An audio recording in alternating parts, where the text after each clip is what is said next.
Hello friends, welcome to my YouTube channel maths brain. तो चलिए continue करते हैं पेपर कोड 430/2/3 के नेक्स्ट सॉल्यूशंस को। प्रीवियस वीडियोस तक हम 12 क्वेश्चंस कंप्लीट कर चुके थे। अब है क्वेश्चन नंबर 13। क्वेश्चन नंबर 13 के लिए मैंने फिगर्स आपके लिए ऑलरेडी ड्रॉ कर लिए ताकि आपका टाइम वेस्ट ना हो। तो इस क्वेश्चन में आपको क्या करना है, इस क्वेश्चन में the area of a sector of angle alpha of a circle with radius are.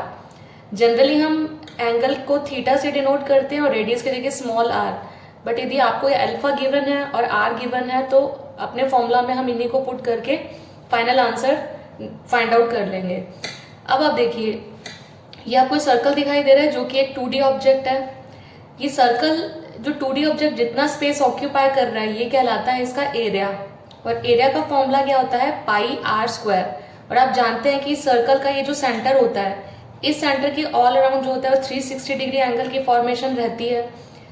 और ये क्या है, इसकी बाउंड्री है। बाउंड्री को सर्कल के कंटेक्स्ट में हम क्या बोलते हैं, सर्कमफेरेंस, जो कि हम अदर ऑब्जेक्ट्स में पेरीमीटर बोलते हैं ना, चारों तरफ की जो हिंदी में परिधि बोलते हैं, वैसे ही इंग्लिश में हम इसको क्या बोलते हैं, सर्कमफेरेंस। और सर्कमफेरेंस का फॉर्मूला क्या होता है, 2 पाई आर।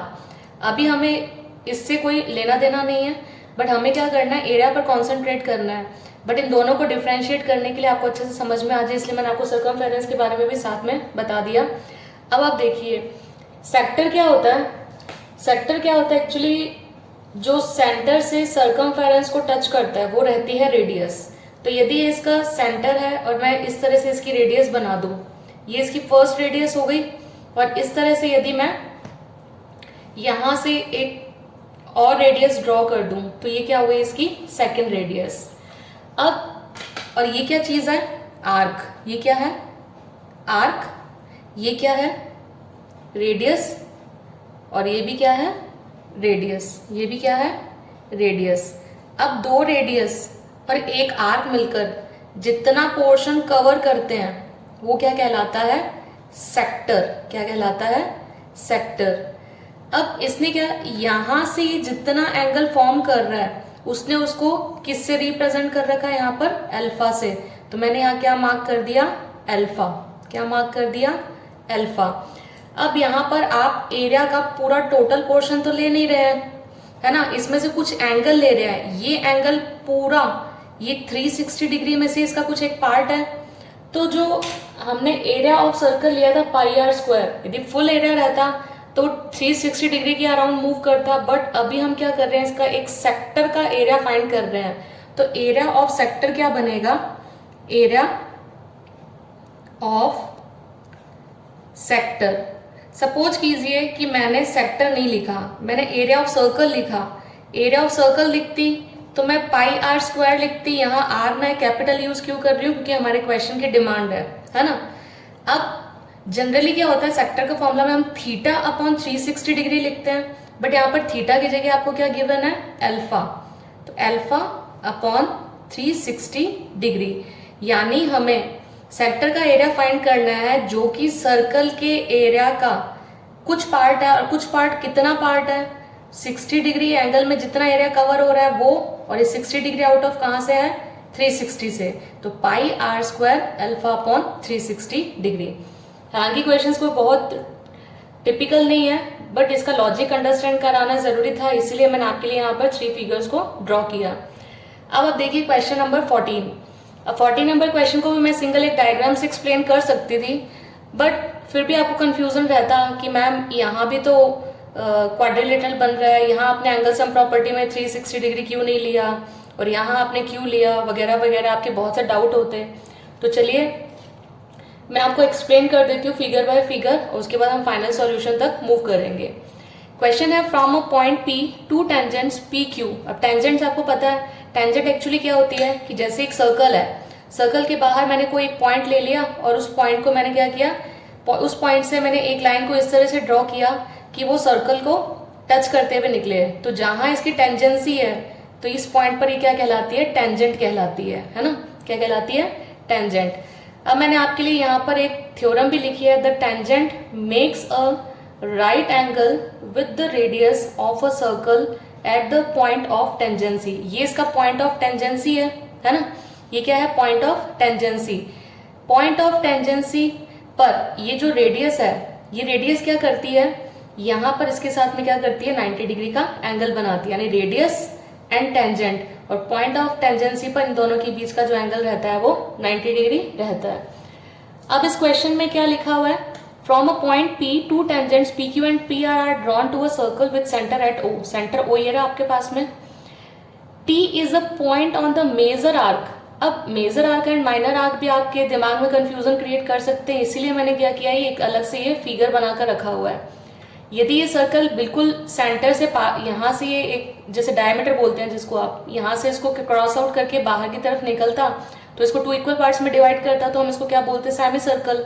बट आप देखिए यहाँ पर ये मैंने कोड को ड्रॉ कर रखा है, और ये जो मैंने स्टार से डिनोट कर रखा है ये इसका माइनर सेगमेंट है। सेगमेंट की फॉर्मेशन किससे होती है, कोड प्लस आर्क से, और सेक्टर की फॉर्मेशन किससे होती थी, 2 रेडियस प्लस 1 आर्क से।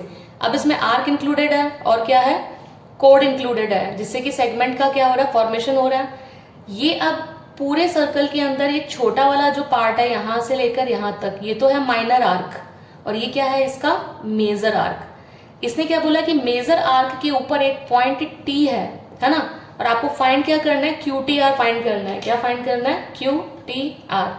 Q पॉइंट कौन सा है, Q पॉइंट ये वाला है, और R पॉइंट कौन सा है, ये वाला है, तो आपको QTR फाइंड करना है। अब मैंने ये फिगर्स अलग अलग क्यों बनाया, अभी आपको आगे चलेंगे तब क्लियर हो जाएगा। अब देखिए मैंने Q से P तक टेंजेंट को ड्रॉ किया और R से P तक टेंजेंट को ड्रॉ किया। अब मुझे क्या करना है, T को फाइंड करना है। अब मैं T को यहाँ पर हालांकि क्वाड्रिलेटरल बन रहा है, 1 पॉइंट, 2 पॉइंट, 3 पॉइंट और 4 पॉइंट क्वाड्रिलेटरल बन रहा है, तो एंगल सम प्रॉपर्टी लगाती तो आंसर निकल जाता। बट यदि आपको कोई एक अननोन वैल्यू फाइंड आउट करनी है तो एटलीस्ट आपके पास में क्या होना चाहिए, कम से कम 3 वैल्यूज तो कम से कम नोन होनी चाहिए ना। बट इसके अंदर तो आपके पास में ये भी अननोन है, ये भी अननोन है और ये भी अननोन है, तो ऐसी कंडीशन में आप इसको फाइंड आउट कैसे करेंगे। तो इसके लिए आप क्या करेंगे, यहाँ देखिए ये जो पॉइंट O है जो कि मैंने यहाँ पर ड्रॉ कर रखा है, ये पॉइंट क्या है, O। अब पॉइंट Q कहाँ पर था, पॉइंट Q था यहाँ पर, और पॉइंट R कहाँ है, यहाँ पर। अब O को मैंने जब Q से मिलाया तो जो मैंने ये आपको थ्योरम लिखवाई थी उस थ्योरम के अकॉर्डिंग ये कितना बन गया, 90 डिग्री, और ये भी क्या बन गया, यहाँ से लेकर यहाँ तक 90 डिग्री। अब ये 90 डिग्री है, ये 90 डिग्री है, और ये आपको कितना गिवन है, 50 डिग्री। अब आप यदि इसके अंदर एंगल सम प्रॉपर्टी लगाते हैं तो आप क्या कर सकते हैं, इसको फाइंड कर सकते हैं। अब आप सोच रहे होंगे कि भाई हमें फाइंड तो QTR करना है, तो आप ये QOR क्यों फाइंड कर रहे हैं, हमारे पास कोई ऑल्टरनेट नहीं है, कोई ऑप्शन नहीं है, इसके बाद ही हम T तक मूव करेंगे। बट मैंने अभी भी इस फिगर को इनकम्प्लीट रखा है ताकि स्टेप बाय स्टेप आप आगे देखेंगे तो आपको अच्छे से समझ में आ जाएगा। अब जब हम इसमें एंगल सम प्रॉपर्टी लगाएंगे तो ये भी कितना हो गया, 90 डिग्री, ये भी कितना हो गया, 90 डिग्री, 90 और 90 कितना हुआ, 180, 180 प्लस 50 कितना हुआ, 230, और जब आप इसको 360 से माइनस करेंगे तो ये कितना आ जाएगा, 130, कितना आ जाएगा, 130। इसके बाद हम लोग क्या करेंगे, 130 आने के बाद में आपको ध्यान हो हमारे पास एक थ्योरम है, angle subtended by an arc at the centre is just double the angle subtended by the same arc at any point of the remaining part of the circle. तो जो चीज मैंने बोली उसको मैं इसको हिंदी में भी एक्सप्लेन कर देती हूँ तो आपको और ज्यादा क्लियर हो जाए। हमने बोला angle subtended by an arc, ये एक आर्क है ये वाला जिसको कि मैंने माइनर आर्क बोला था, है ना। इसको यहाँ ज्यादा क्लियर समझ में आया, यहाँ देखिए ये क्या है, एक माइनर आर्क है। एंगल, ये माइनर आर्क क्या कर रहा है, सेंटर पर एक क्या कर रहा है, एंगल बना रहा है, और यही माइनर आर्क क्या कर रहा है, इसके रिमेनिंग पोर्शन पर भी क्या कर रहा है, एक एंगल की फॉर्मेशन कर रहा है। तो एक थ्योरम क्या है, angle subtended by an arc at centre is just double the angle, है ना, just double the angle subtended by the same arc, subtended by the same arc at any point. Any point में आप यहाँ भी ले सकते थे, यहाँ कहीं भी ले सकते थे, at any point of the remaining part of the circle. तो यदि ये है तो ये क्या हो जाएगा, यहाँ पर ये इसका डबल होगा, या जिसकी वैल्यू इतनी जो वैल्यू आपको गिवन है ये वैल्यू क्या हो जाएगी, इसकी जस्ट हाफ हो जाएगी। तो ये इसका डबल बोले या ये इसका हाफ बोले, बात तो एक ही है। तो अब यहाँ मैंने अभी आपको प्रीवियस पेपर पर एक्सप्लेन किया था तो आपका वहाँ 130 डिग्री तक ये फाइंड आउट हो ही गया था। अब यदि मैं देखूं कि ये क्या है, 130 डिग्री है, तो ये इसका जस्ट हाफ होगा, तो ये कितना आ जाएगा 65 डिग्री। यही तो हमें फाइंड करना था, है ना। जैसा कि मैंने आपको बताया था कि हम क्या करेंगे, इस फिगर को कंसिडर करेंगे। अब तक मैंने जितने भी फिगर्स आप लोगों को बताए थे वो सब आपके कॉन्सेप्ट्स को क्लियर करने के लिए बताए थे, बट फाइनल फिगर की बात करें तो यही फाइनल फिगर है। अब हम क्या करेंगे, इस क्वेश्चन के अंदर इसका लिखने का क्या वे रहेगा वो मैं आपको एक्सप्लेन कर रही हूँ। हमें इसमें QTR को फाइंड करना है, तो QTR को मैंने y लेट किया है और QOR को मैंने क्या लेट किया है, x, क्योंकि x के बेस पर ही y की वैल्यू को फाइंड आउट कर सकते हैं। तो देखिए हम क्या लिखेंगे इसमें आंसर में, इसके आंसर में रहेगा let QOR equals to x and QTR equals to y। ठीक है, अब हमें क्या करना है, पहले x फाइंड आउट करना है। x कौन से क्वाड्रिलेटरल में स्टैंड कर रहा है, QORP में। ठीक है, और QORP में इससे पहले मैंने आपको जो प्रीवियस फिगर्स थे उसमें एक्सप्लेन किया था कि ये जो टेंजेंट्स और रेडियस के बीच में 90 डिग्री का एंगल किस तरह से ड्रॉ हो रहा है। तो यहाँ देखिए ये जो एंगल था OQP, ये 90 डिग्री बना था, जो मैंने आपको रेडियस और वो थ्योरम से एक्सप्लेन किया था, और ये भी क्या है आपका 90 डिग्री है। और ये आपको कितना गिवन था, ये आपको गिवन था 50 डिग्री। ठीक है, अब हम क्या लिखेंगे, इन क्वाड्रिलेटरल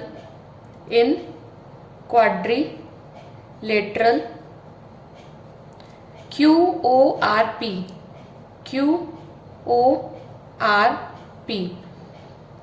अब इसके अंदर क्या है, OQP, angle OQP equals to angle ORP equals to 90 degree.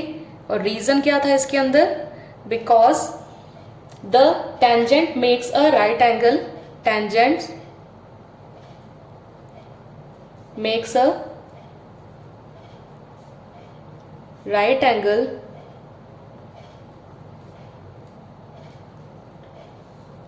With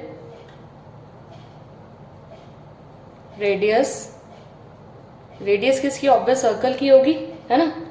radius at the point of tangency, at the point of tangency. तो इसको मैं चाहूं तो इसको इक्वेशन नंबर 1 भी दे सकती हूँ, है ना। और इक्वेशन नंबर 1 क्यों, क्योंकि अभी एंगल सम प्रॉपर्टी लगाएंगे, वहां से हमें इसका रेफरेंस देना होगा। तो अब हम क्या लिखेंगे, by angle sum property, by angle sum property.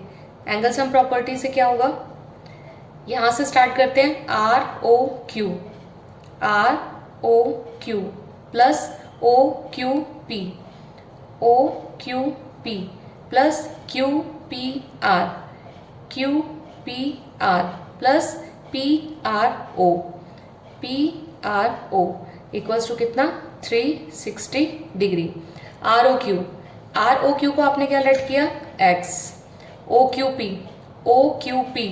OQP equation 1 से कितना था 90 डिग्री।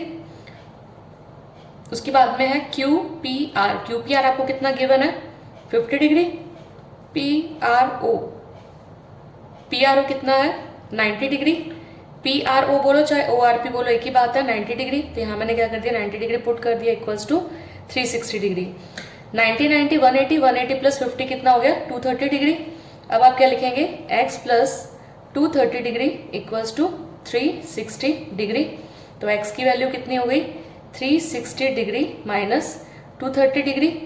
तो x की वैल्यू कितनी हो गई आपके पास में 130 डिग्री। अभी आपका फाइनल आंसर आया नहीं है, क्योंकि आपको फाइनल आंसर क्या करना है y फाइंड करना है, जो कि y क्या है QTR।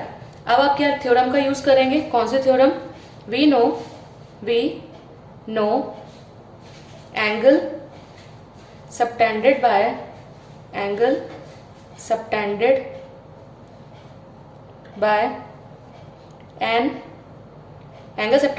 Arc at the center is just double the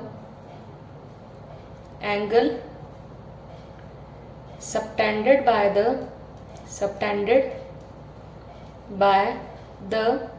same arc at any point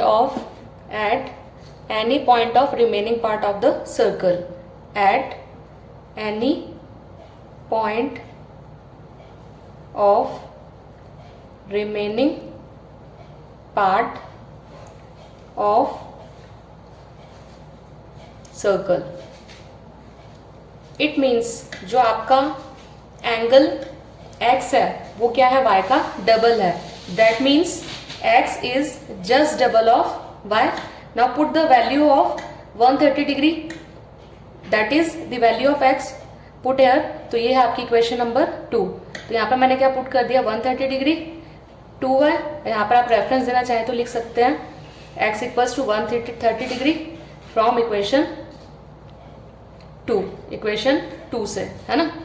तो अब क्या होगा यहाँ पर, 2y equals to 130 degree, 2y equals to 130 degree. तो y इक्वल्स टू कितना हो जाएगा, 130 degree upon 2, that is 65 degree. तो y किस फॉर्म में था, y था QTR. तो आपका QTR कितना हो गया, that is QTR equals to 65 degree.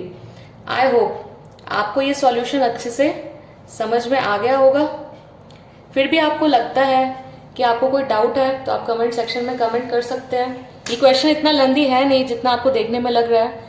Actually इसके कॉन्सेप्ट्स को एक्सप्लेन करने के लिए मैंने इसमें 3-4 फिगर्स एक्स्ट्रा लिए थे ताकि आपको उसका कॉन्सेप्ट अच्छे से क्लियर हो जाए. तो इस क्वेश्चन पर मेन इस फिगर पर आप फोकस करते हुए चलेंगे और आंसर तक जाएंगे तो क्वेश्चन इतना लेंथी है नहीं. चलिए वीडियो को यहीं ख़त्म करते हैं और मिलते हैं नेक्स्ट वीडियो में. तब तक के लिए thank you and have a nice day.